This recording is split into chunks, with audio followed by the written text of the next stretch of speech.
Hello, I'm here at the spinning wheel, making yarn the old-fashioned way.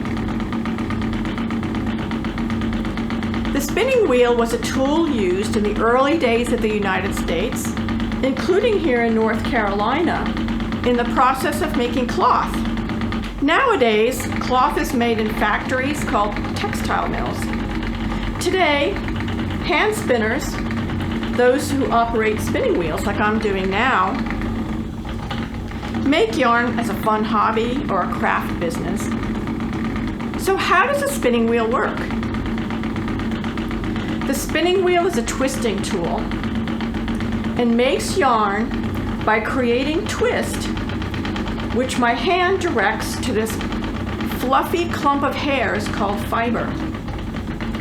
When the right amount of twist is added, these hairs form one continuous, unbroken strand of yarn, which is then wound onto a bobbin, which is right here.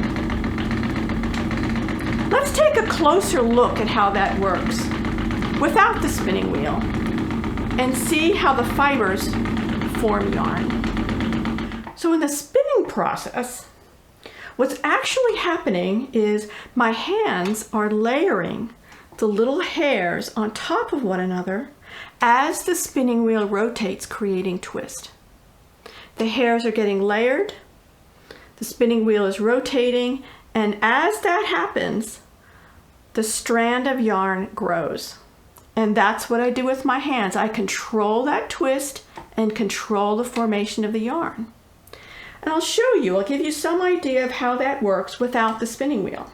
So here I am spreading out the fibers. So the fibers go from being short, and then when they're layered, it makes a longer looking piece. I'm layering with my hands, and then the spinning wheel is adding rotation. So what happens is something like this. And so you can see how the yarn forms. So now we have a piece like this, rather than just a short clump of hairs. And that's basically all it is. So whether it was done by hand years ago with a spinning wheel, or done today by machines in a factory, it's basically the same process of twisting and layering fibers so that we get one long, continuous strand of yarn.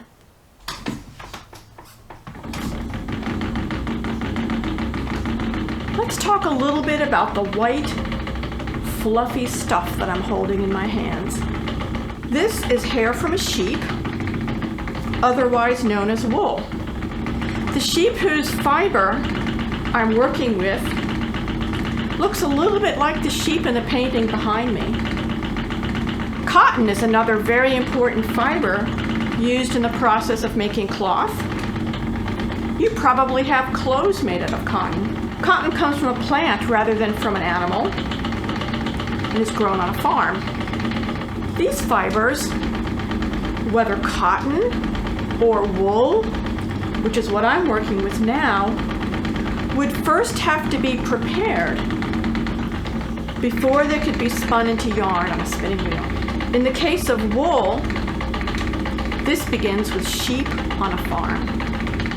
First, the sheep would need to be sheared or given haircuts, which doesn't hurt the sheep at all. Then the fiber would be washed and dried, and after that it would need to be untangled so that it could be spun into yarn at the spinning wheel. And that process is called carding, and was done using a pair of tools like this called hand carders, which are basically like large hairbrushes used to untangle the hair. After that, the yarn could be dyed, red or blue or any color, or the yarn might be used in the sheep's natural color, which was often white, but could be gray or brown. And then after that, the yarn would be ready for the weaver to weave cloth, or for a knitter to use knitting needles and knit things like hats and socks. So what do you think? Would you have a lot of clothes, or would you have fewer clothes if you lived long ago? The steps in the process of making cloth are not difficult, but they are very time-consuming.